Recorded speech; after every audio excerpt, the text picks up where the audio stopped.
ഈ നിതിൻ എന്തിനാണ് മരിച്ചതെന്നുള്ളത് നമുക്കിപ്പോഴും അതായത് എൻ്റെ ഇൻവെസ്റ്റിഗേഷൻ അത് നമുക്ക് അറിയത്തില്ല.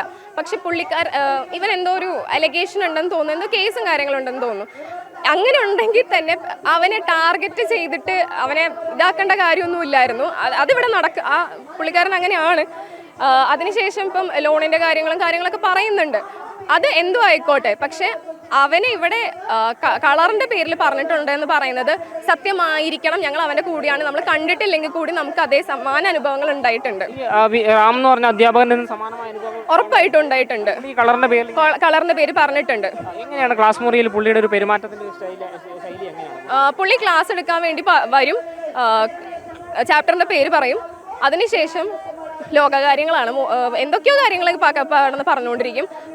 നിറച്ചും കളറിൻ്റെ പേരിലും പിന്നെ നമ്മുടെ ബോഡി ഷേപ്പിൻ്റെ പേരിലും ഒരുപാട് പറഞ്ഞു. നമ്മൾ ഫസ്റ്റ് ഇയർ മുതലേ ഇത് കേട്ടിട്ടുണ്ട്. നമ്മൾ തേർഡ് ഇയർ ആയപ്പോഴാണ് നമ്മളൊന്ന് പ്രതികരിച്ചത്.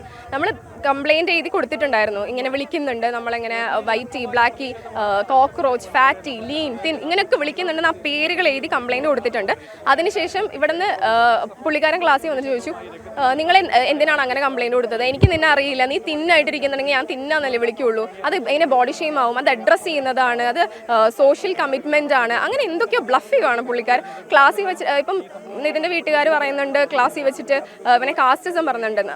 നമ്മളെ കാസ്റ്റിസം പറഞ്ഞിട്ടില്ല, പക്ഷെ എന്നാൽ പോലും പുള്ളി ചോദിക്കാറുണ്ട് മുസ്ലിം ആണോ, ക്രിസ്ത്യൻ ആണോ, ഹിന്ദു ആണോ, അത് എന്തിനാണ് അത് ചോദിക്കുന്നതെന്ന് നമുക്കറിയില്ല. പിന്നെ ആൺപിള്ളേരെ എന്തായാലും തലയ്ക്ക് കൊട്ടാറുണ്ട്. അത് ചിലർക്കത് ഫിസിക്കൽ അബ്യൂസ് ആയിട്ട് തോന്നാം, ചിലർക്കത് ഫണ്ണായിട്ട് എടുക്കാം. അത് നമ്മളുടെ ഒരു ഇതനുസരിച്ച് സെൻസിറ്റീവ് ആയിരിക്കും.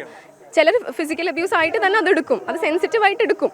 അത് പുള്ളിയുടെ സൈഡിൽ നമ്മളത് കംപ്ലയിൻറ്റ് പോയിട്ടും പുള്ളി വീണ്ടും അത് റിപ്പീറ്റ് ചെയ്തുകൊണ്ടിരിക്കുകയാണ്. ഇപ്പം എന്നെ ഒരു പ്രാവശ്യം ഞാൻ ഉത്തരം പറഞ്ഞപ്പോൾ പുള്ളിക്ക് കേൾക്കാനില്ലായിരുന്നില്ല എന്ന് പറഞ്ഞിട്ട് ഫുൾ ക്ലാസ്സിൻ്റെ മുന്നിൽ വെച്ചിട്ട് ആൾക്ക് എന്നെ, ഞാനൊരു പെൺകുട്ടിയായ കാരണമായിരിക്കും എന്നെ അടിക്കാൻ പറ്റാത്തത്, ഒരു ചെറുക്കനെ വിട്ടിട്ട് എന്നെ ഇങ്ങനെ അടിച്ചു.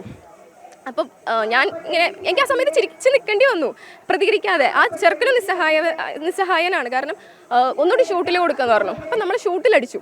അപ്പം ഞാൻ അന്ന് ചിരിച്ചു നിന്നെങ്കിൽ എൻ്റെ പാരൻസിൻ്റെ അടുത്ത് പറഞ്ഞു, പാരൻസ് കംപ്ലയിൻറ്റ് കൊടുക്കാൻ റെഡിയാണ്. പക്ഷേ ഞാനാണ് പറഞ്ഞത് വേണ്ട, ഇവിടെ ഒരു പ്രശ്നമാവും, വേണ്ട, ആളെ എക്സാം പൊട്ടിക്കും, പ്രാക്ടിക്കൽ എക്സാം പൊട്ടിക്കും. ഒരുപാട് അലഗേഷൻസ് പുള്ളിക്കെതിരെ വരുന്നുണ്ട്. ആ കമൻറ്റ് സെക്ഷൻ കണ്ടാൽ അതിലൊരു 90% കാര്യങ്ങളും കറക്റ്റാണ്.